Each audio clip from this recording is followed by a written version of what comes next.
kita ulang, kita ulang. Hai K-Lovers, welcome back to Kapan Lagi On Air edisi Kak Misteri. Wah, udah cukup lama ya sejak terakhir kali kita ketemu di Kak Misteri gitu. Nah, sekarang nih kita kembali dengan nuansa-nuansa merah-merah menyeramkan seperti ini kan. Karena kita udah masuki bulan Oktober, berarti sudah memasuki bulannya Halloween gitu. Jadi kayaknya pas banget nih kita untuk berbicara tentang misteri. Nah, bicara soal Halloween, kalian biasanya mengisi Halloween yang gimana nih? Kalau Tiara sih sukanya sih ya nonton film horor lah ya. Dan kebetulan nih abis ini mau ada film horor yang bakal rilis. Nah, gimana Tiara mikir nih, gimana kalau Tiara ngobrol-ngobrol nih sama sutradaranya film horor ini? Kayaknya bakal seru ya. Nah, kebetulan kayaknya dia udah request untuk join. Kita akan langsung menyapa aja nih. Kita akan tanya-tanya tentang film horornya, apa kabar, terus apa sih ekspektasi yang bisa. Wah, halo Ari Kritik. Halo teman-teman semuanya. Halo. Halo, sehat? Alhamdulillah sehat. Bagaimana, sehat, Kak? Alhamdulillah sehat. Ini di mana nih? Lagi posisi di mana? Saya tadi lagi di jalan, kita baru habis preview tadi sama teman-teman. Terus ini sekarang kita lagi saya sedang mampir nih untuk bisa cepat-cepat sedang mampir untuk bertemu teman-teman. dengan kapan lagi ya untuk ketemu dengan KL-lovers ya. Nah, iya. Ari, gimana nih lagi pandemi, kita udah berbulan-bulan kan nih pandemi, sempat mengganggu produktivitas kamu nggak? Sangat. Sudah pasti sangat terganggu. Sudah pasti sangat terganggu. Apalagi kan kita kan yang di industri hiburan sangat bergantung sama event-event off air kan. Sangat bergantung sama event-event off air, dan ketika ada pandemi seperti ini, bidang pekerjaan yang pertama kali dibuang itu adalah bidang pekerjaan kami. Industri hiburan ditutup dulu, berhenti dulu. Terus tapi udah mulai produktif lagi kan pastinya. Udah sejak kapan nih udah mulai rajin-rajin lagi nih berkreasi, berkarya? Untungnya sih filmnya saya Pelukis Hantu itu syutingnya itu hari terakhirnya itu adalah sekitar kurang dari seminggu lebih sebelum PSBB. Seminggu lebih sebelum. Untung ya. Untung banget. Jadi nggak tertunda juga ya? Iya, jadi saya itu selesai itu sekitar tanggal 2 Maret. PSBB itu mulainya itu tanggal 14 apa tanggal 13 gitu. Pertengahan Maret kan. Iya, jadi memang untungnya saya sudah selesai syuting sih. Jadi keseluruhan proses syuting sudah selesai. Saya tinggal edit aja kan, dan itu bisa dilakukan memang dari rumah. Jadi ketika PSBB ya saya kerjanya cuma ngedit itu aja sih. Jadi PSBB masih tetap produktif ya? Masih tetap sedikit-sedikit. Sekarang sih sudah mulai beberapa ada produksi, tapi memang lebih ketat ya, karena prosedurnya juga harus kita taat, jadi menyesuaikan aja lah ya. Terus produksi lain atau nggak pandemi kayak gini, kru-krunya jadi lebih sedikit atau gimana sih? Atau gimana? Apa masih bisa tetap banyak-banyak kayak dulu? Kalau jumlah kru sih sebenarnya sih tergantung kebutuhan produksi sih. Tergantung kebutuhan produksi kan, karena bagaimanapun juga kan kita tidak mungkin ibaratnya tiba-tiba mapas teman-teman kru kan. Kalau misalnya teman-teman lighting yang biasanya 5 orang tiba-tiba 3 orang, mungkin susah banget juga teman-teman. Jadi loading kerjanya jadi lebih banyak. Sementara kan kalau pandemi kan gini, kita harus lebih waspada dengan kesehatan tubuh kan, karena kerjanya juga pakai masker. Jadi sebenarnya mengurangi kru itu bukan pilihan yang baik sih, karena kasihan kru yang tersisa nanti loading kerjanya jadi lebih banyak, tapi mereka pakai masker malah resiko. Jadi sih kita lebih memilih memperketat. Memang pada akhirnya sih biaya produksi mungkin akan lebih tinggi, tapi bagaimanapun juga kan kesehatan jauh lebih penting ya. Nah, ngomongin kesehatan, Ari sendiri ada nggak nih rahasia atau resep khusus untuk menjaga kesehatan, menjaga kebugaran, imun tubuh di tengah lagi masa pandemi kayak gini? Ini penyakit yang agak aneh ya sebenarnya ya, karena penyakit ini sulit banget. Dia kan salah satu caranya kita untuk bisa bertahan kan adalah dengan memelihara kondisi antibodinya kita kan. Ketika kita punya kekebalan tubuh baik, penyakitnya akan sulit menyerang kita. Dan salah satunya itu ternyata adalah yang meningkatkan kekebalan tubuh itu adalah perasaan bahagia. Oke, Ketika betul stres, banget. orang kekebalan tubuhnya cenderung menurun. Tapi ketika dia bahagia, ketika dia hilang dari stresnya, kekebalan tubuhnya meningkat. Sementara kan ini penyakit mengharuskan kita untuk banyak berdiam di rumah dan itu bikin stres gitu. Benar Jadi banget, gimana sih? benar. Apa sih maunya penyakit ini kita nggak boleh stres tapi bikin stres gitu kayak gitu. Tunggu Nah, terus penyakit yang Ari sendiri gimana biar nggak stres di tengah pandemi kayak kalau saya gini? sih utamanya cukup tidur Kak. Cukup tidur. Tidur. Cukup tidur. Jaga waktu tidur karena kadang-kadang kalau kita stres itu kita sulit tidur malam kan biasanya malah banyak kepikiran jam 1, jam 2, jam 3 belum bisa tidur. Nah, selama Overthinking pandemi ya. ini saya tuh tidur selalu berusaha di bawah jam 12 sih. Jadi sebelum jam 12 kalau bisa sudah tidur lah. Karena itu sih cukup merilekskan pikiran. Jadi kalau rahasia orang-orang kan mungkin ada tuh yang minum jamu, lebih sering olahraga. Ari simple ya, banyakin tidur. Iya banyakin tidur. Tidurnya jangan begadang. Tapi tidur malam ya. Tidur Tidur malam. malam. Kalau siang jangan terlalu banyak tidur sebenarnya. Malam aja. Siklus soalnya ya, mempengaruhi tidur Malam. malam juga. Iya, iya. Nah, terus Ri, dengan kamu bekerja di dunia hiburan, tadi kamu juga bilang kan udah produksi-produksi lagi gitu. Pasti kan ketemu banyak orang gitu di tengah pandemi. Suka deg-degan gak sih kayak, waduh di masa pandemi ketemu orang ini ketemu suka takut nggak gitu? Takut banget lah, takut banget. Takut banget. Ya bagaimana ya maksudnya? Ini kan penyakit kan nggak kelihatan, jadi kita nggak tahu nih. Bisa saja orang yang carrier itu dia nggak punya tanda-tanda gitu. Dan saya adalah salah satu yang cukup meyakini bahwa penyakit ini memang berbahaya dan seberbahaya itu gitu. Meskipun di luar sana kan banyak pro dan kontra, tapi saya sih ibaratnya berhenti pada satu pertanyaan aja lah. Maksudnya selama 6 bulan ini kan ada 140 dokter yang meninggal dunia. Kalau bukan karena pandemi, karena apa lagi coba? Ya berarti memang wabah ini berbahaya. Dan saya itu concern banget sama itu kayak takut banget. Tapi pekerjaan kita mengharuskan untuk tetap ketemu sama orang. Nah itu saya batasi sih Kak. Jadi kayak acara-acara yang di studio, yang ruang tertutup, itu saya batasi sekali sih. Bahkan cukup menghindari sebenarnya pada akhirnya. Kalau syutingnya masih di ruang terbuka, ibaratnya masih banyak tempat orang bisa pergi gitu ketika tidak berkepentingan di set. Kita nggak harus ada di set, kita bisa istirahat agak jauh, jaga jarak dan lain sebagainya sih. Jadi mengurangi nih job-job kayak di dalam indoor gitu udah mulai dikurangin, Ri. Dikurangin sih, dikurangin. Dan memang kalau untuk job off air juga kan memang event-event off air kan masih belum dapat izin ya. Untuk berkerumun. Jadi memang lihat tempat sih. Nggak masalah ya, rezeki bisa dicari, tapi yang penting jaga kesehatan dulu ya di masa pandemi. Betul. Ya. Jangan sampai kita ngebut-ngebut cari rezeki, tiba-tiba uangnya hanya dipakai untuk pengobatan saya. Yang paling penting itu kesehatan dulu nomor satu. Betul.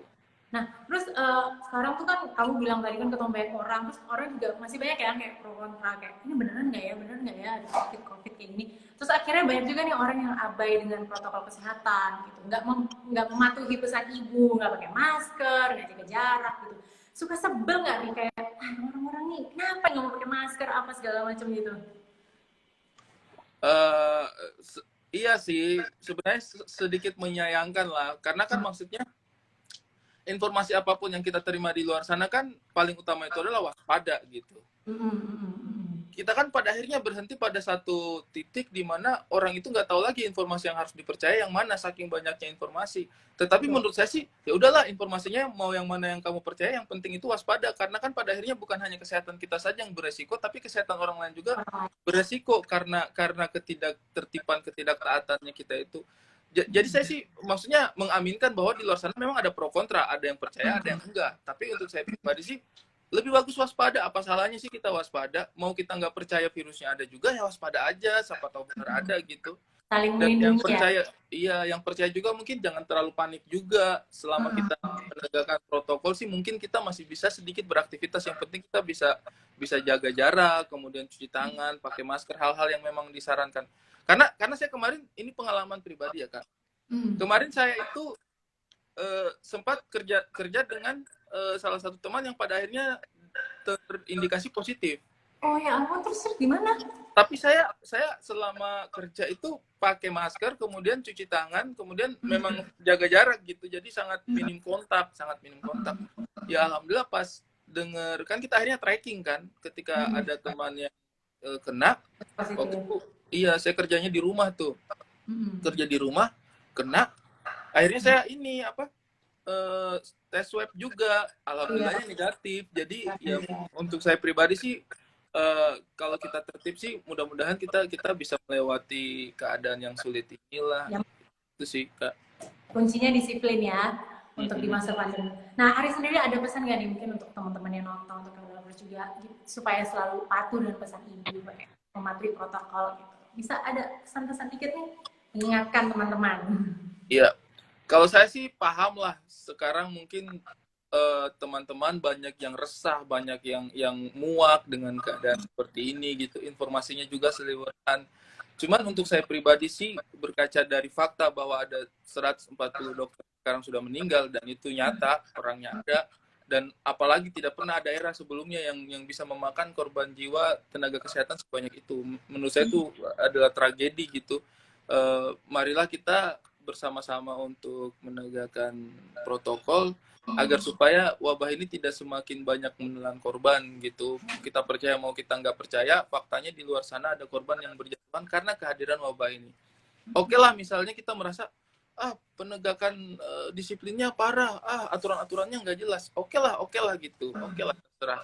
Tapi yang pasti apapun perasaan kita, wabahnya nyata ada gitu. Dia nggak peduli kebijakan yang diambil benar apa enggak, dia nggak peduli kita percaya apa enggak, wabahnya tetap ada. Jadi ya menurut saya sih mending waspada aja. Tetap harus itu ya, mematuhi protokol penting karena Ari sendiri contoh ya, Iya. kebetulan berkomunikasi dengan teman yang positif, tapi karena mengikuti protokol kesehatan, alhamdulillah Ari di pas tes swab negatif gitu, karena Tapi disiplin. deg-degan juga itu, deg-degan banget. Deg-degan. Pas dengar tuh kayak, aduh gimana gitu ya. Iya. Soalnya kan temennya itu kebetulan dia OTG, jadi dia emang nggak ada nggak ada Tanda gejala-gejala gitu. gejala-gejala nggak ada, tapi dia nelpon gitu, dia nelpon ngasih kabar gitu kalau kalau dia kebetulan positif. Jadi saya juga kan takut kaget gitu. Dianya juga dalam kondisi yang baik, dalam kondisi yang sehat. Sekarang temennya udah dalam kondisinya udah sehat. Sehat. Alhamdulillah. Kondisinya baik. Nah, Ari cukup kita bicara soal COVID. Kita masuklah nih ke debut penyutradaraanmu, Pelukis Hujan. Selamat datang. Terima kasih banyak. Thank you. Terima kasih. Thank you. Trailernya penasaran banget, kayaknya pasti bakal seru banget. Nah, selamat ya sekali lagi. Gimana ceritanya ini sampai terwujud nih Pelukis Hujan? Dan menarik ya, karena ini kan ditayangkannya di Disney Plus Hotstar. Gitu. Awalnya gimana sih sampai memutuskan untuk ditayangkannya di Disney Plus? Ya, jadi memang sebenarnya film Pelukis Hantu ini sudah idenya itu dari tahun 2017. Dari tahun 2017. Iya, dari 2017 emang sudah kepikiran gitu mau bikin film hantu ini. Apa namanya, ide ceritanya sudah sempat ada gitu.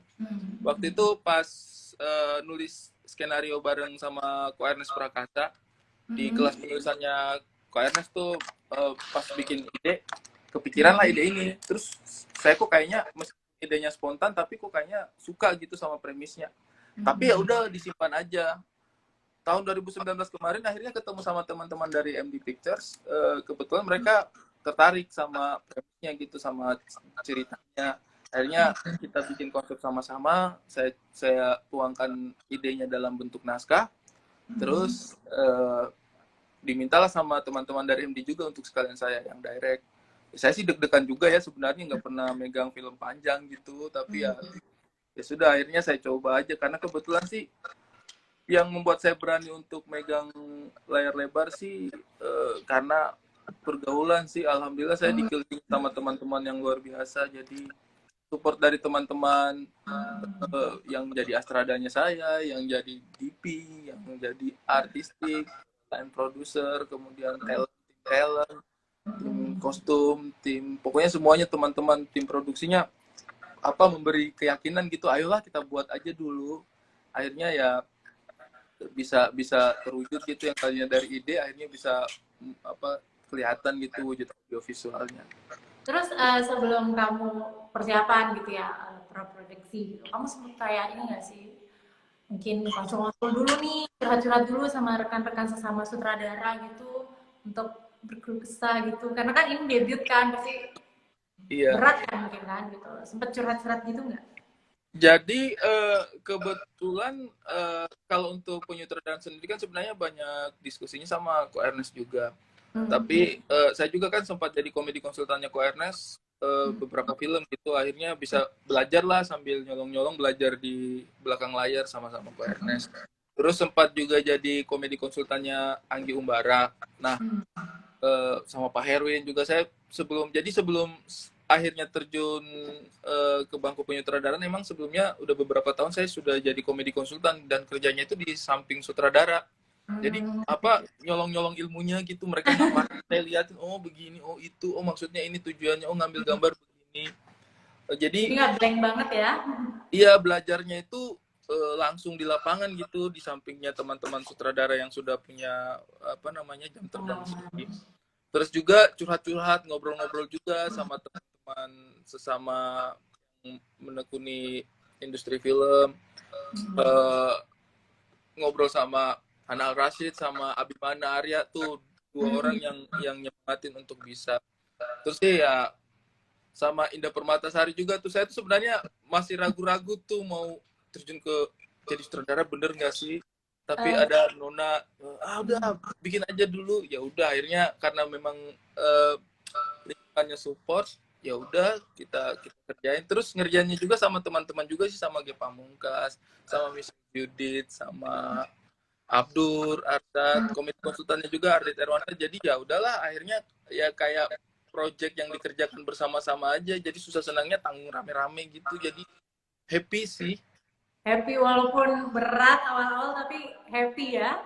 happy happy happy Tapi pas udah ngejalanin itu udah mulai hilang kan kayak rasa takutnya gitu. Karena ternyata enjoy juga nih jadi sutradara. eh enjoy atau enggaknya karena saya itu sebenarnya tidak bisa menakar saya itu sutradara yang baik atau tidak cuman saya itu berharap adegannya dipahamin orang aja saya tuh hanya target saya itu waktu ditanya sama teman-teman kamu pede banget kamu jadi sutradara iya bingung juga sebenarnya sih iya apa enggak sih terus pada akhirnya sih yang jadi tekadnya saya sih ya udahlah saya tidak mau berharap muluk-muluk bisa bikin film bagus dulu yang penting saya bikin film bener dulu jadi saya belum belum belum punya ekspektasi untuk ini saya bikin film ini pasti bagus pasti orang nangkap nih tapi saya berharapnya bisa bikin film yang bener dulu minimal orang nangkap lah adegannya ini oh tujuannya ini gitu jadi ya udah yang penting bisa bisa dipahami dulu Jadi adegannya apa. Ari sendiri nggak selalu berarti untuk saat ini kamu juga belum terlalu menaruh ekspektasi yang terlalu tinggi ya untuk lukis hantu ini karena ya seperti kamu bilang yang penting bikin film bener dulu deh bener Iya, dulu masalah bagus belakangan gitu.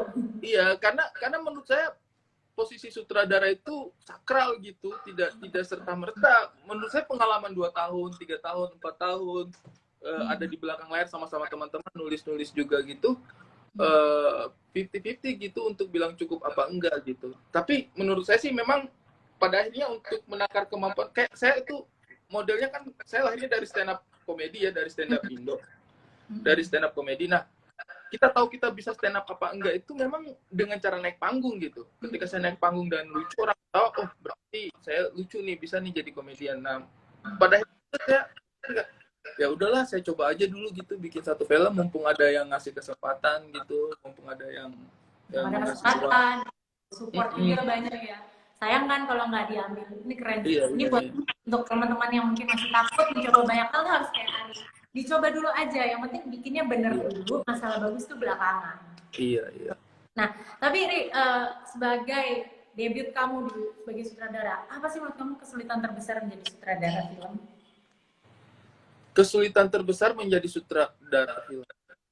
Sebenarnya jadi sutradara itu kan dia nakoda ya hitungannya ya dia mengomandoi semua orang jadi saya kan biasanya kan kemarin-kemarin tuh jadi talent kan jadi talent Iya. gitu jadi kayak terbiasa di serve sama orang-orang gitu nggak pusing gitu malah orang yang memikirkan pikiran saya gitu orang yang memikirkan perasaan saya gitu kayak dia nyaman nggak untuk manggung hari ini gitu tapi ketika jadi sutradara nggak bisa kayak gitu jadi kita harus memikirkan gitu kayak kayak talent saya dapat ruang nggak ya talent saya paham nggak ya adegan ini feel nggak dia ya happy nggak ya dengan dialog-dialog yang saya tawarkan gitu, dengan set yang kita tawarkan. Kemudian apakah divisi artistik saya mendapatkan support yang baik nggak ya untuk menghadirkan art yang terbaik yang dia mampu. Karena saya tuh tipikalnya memang percaya sama kemampuan orang, keahlian masing-masing itu. Cuman jadi sutradara itu akhirnya kayak, ayo dong, DP saya butuh apa nih?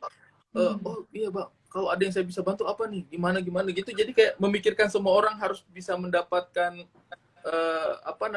situasi terbaik untuk mereka bisa perform gitu. Aktornya bisa perform dengan cara seperti ini, kemudian gambarnya bisa dihasilkan dengan cara seperti ini, kemudian artistiknya bisa keluar dan seperti ini, kostumnya bisa keluar. Akhirnya yang pusing waktu itu ya itu mikirkan bagaimana caranya biar semua orang bisa perform gitu. Itu sih kayaknya paling beratnya gitu jadi sutradara. Memastikan ya Iya, kebutuhan mereka gitu. Iya. Meskipun Berarti pada akhirnya kan yang kerja itu pikiran sama komunikasi kan. Jadi betul. bagaimana kita memikirkan teman-teman kita yang mau perform ini dapat ruang, kemudian kita komunikasikan ke teman-teman yang menanggung produksinya. Kayak misalnya DP-nya kita gambarnya akan seperti ini, kita butuh apa gitu untuk mewujudkan visual yang diinginkan gitu, targetnya seperti itu. Gitu sih. Pengalaman luar biasa ya berarti jadi sutradara ini ya. Iya, jadi Banyak kayak banget yang didapat ya. hidup di antara pikiran-pikiran orang gitu. Biasanya saya tuh asik dengan pikiran saya sendiri. Kemudian kalau stand up comedy kan kayak gitu kan. Stand up comedy itu kita mikir sendiri, kita resah sendiri, kita merasa kayaknya ini lucu sendiri gitu, terus kita sampaikan untuk membagikan feel itu kepada orang lain. Jadi kalau stand up comedy itu benar-benar mandiri gitu. Kita yang nulis, kita yang act, kita yang eksekusi di atas panggung gitu. Kalau film nggak bisa gitu. Itu pekerjaan semua orang gitu, kayak saya tuh apa ya? Halo? Ngelihat di monitor doang, ruang kerja saya tuh di monitor aja gitu, tapi yang bukan apa di monitor itu bukan, jadi aktornya harus bisa perform bagus, artistiknya harus bisa. Jadi sutradara nih. Halo Ari. Ya. Wah, sudah kembali. Ya. Tadi sepertinya kepotong dikit ya. Kepotong dikit. Iya, kayaknya ada gangguannya biasa. Ya. Halo, kedengaran Kak?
Halo.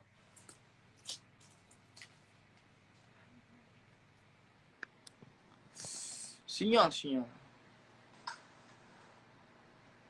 Halo.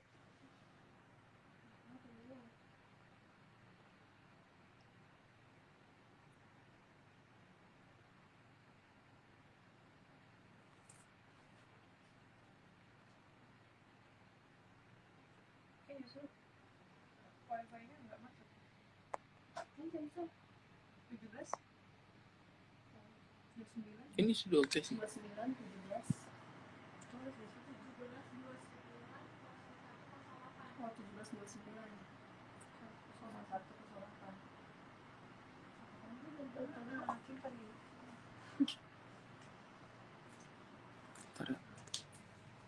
Iya, ntar.